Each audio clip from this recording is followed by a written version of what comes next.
Actas capitulares de Mendoza, léxico disponible en la Mendoza Perifuncional, análisis filológico de las actas del Cabildo de Mendoza, siglos XVI y XVII.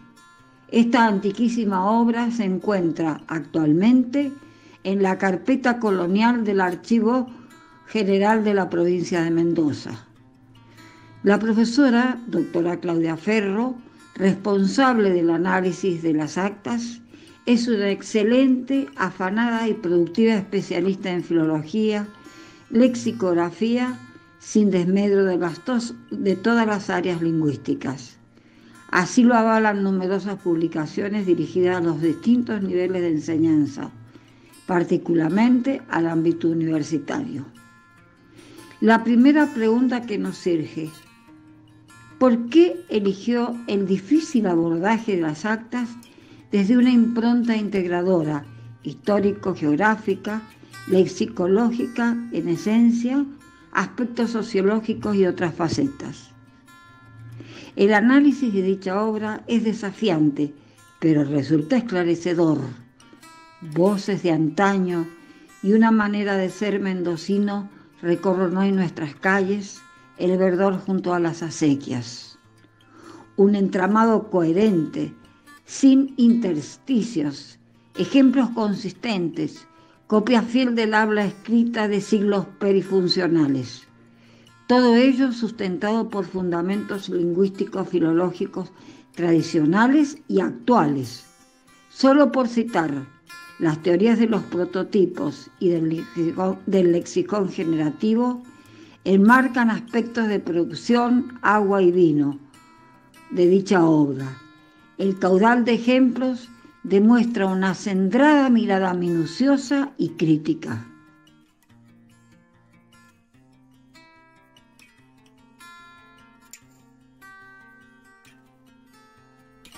El libro que he titulado Simón Luis es un extracto de algunas partes de mi tesis de doctorado, que se tituló Análisis filológico de las actas del Cabildo de Mendoza, centrado en los siglos XVI y XVII.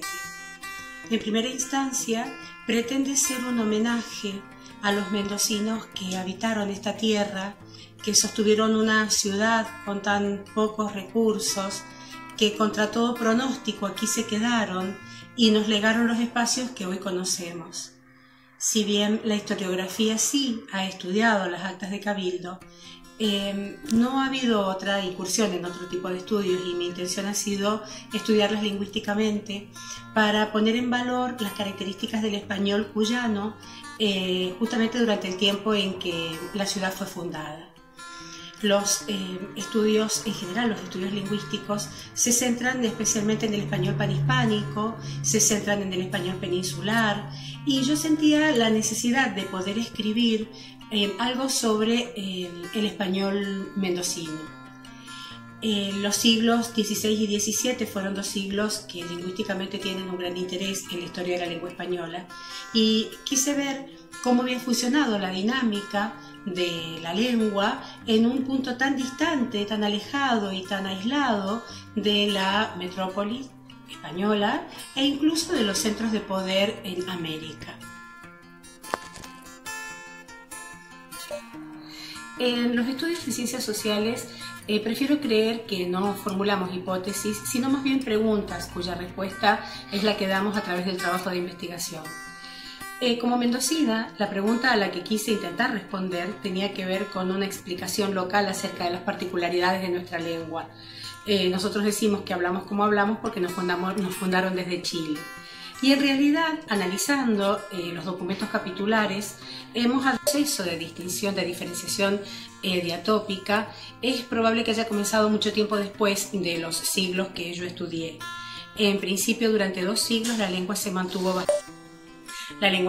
estable e incluso desde el punto de vista del léxico no hubo un proceso de generación, por ejemplo, de voces que mostraran la inserción de la lengua española aquí en Cuyo.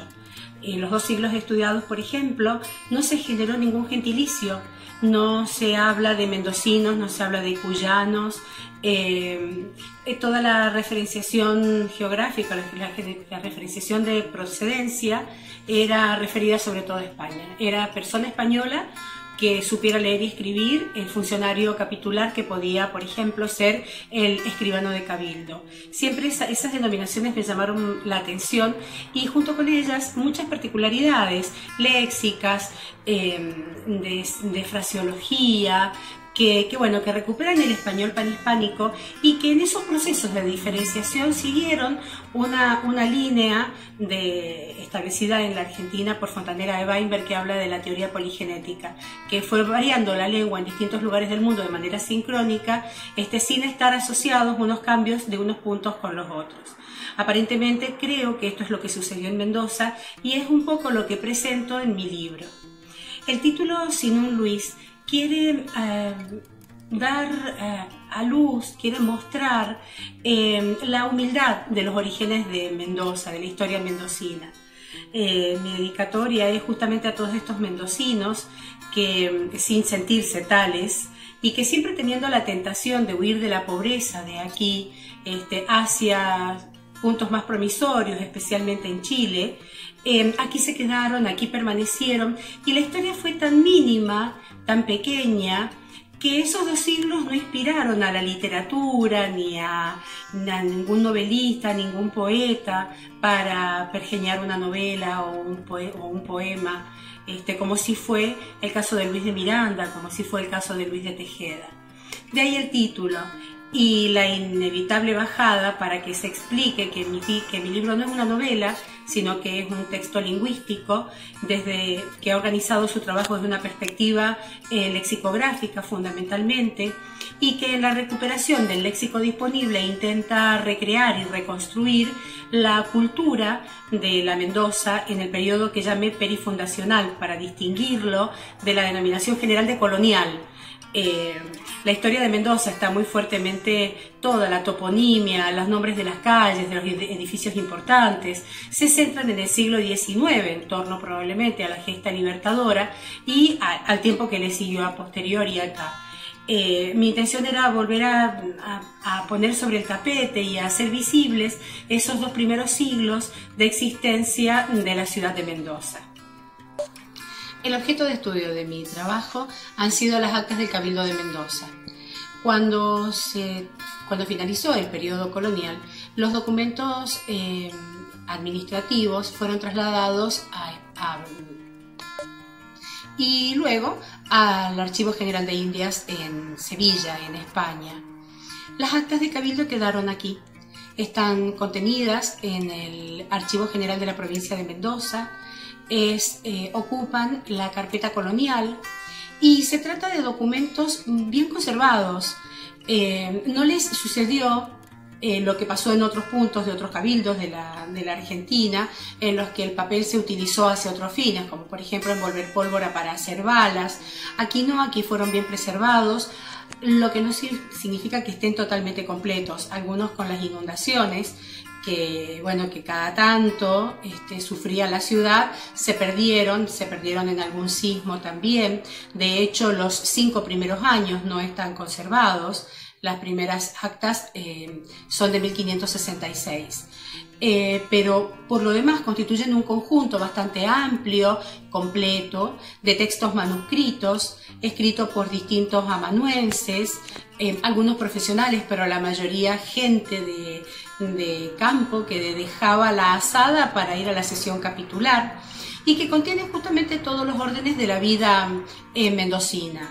En mi trabajo yo elegí los 5 temas que tenían mayor recurrencia en las actas, y en torno a ellos organicé los 5 grandes capítulos. Por un lado, hablé de una Mendoza multiétnica, porque lo era, y entonces era intentar recuperar a través del léxico la convivencia entre los españoles peninsulares, los criollos, los habitantes originarios y los negros. En el capítulo Institucionalidad legitimante hablo justamente de la dimensión institucional, del funcionamiento del cabildo, de los cargos capitulares, tratando de recuperar voces que por supuesto para nosotros hoy son arcaísmos, pero que mostraban las distintas funciones y los distintos trabajos que se desempeñaban en el cabildo como para dar incluso continuidad a la existencia jurídica de la ciudad. Del mismo modo, la religiosidad conservadora era el otro gran tema, porque claramente la vida estuvo atravesada por la dimensión religiosa, e incluso encontrando algunas particularidades, como por ejemplo que hoy en Mendoza nosotros asociamos a la protección contra los sismos a Santiago Apóstol, cuando en realidad en el tiempo capitular, en el tiempo que estudié, en realidad el que nos preservaba y al que se lo sacaba en procesión era Santo Domingo Soriano.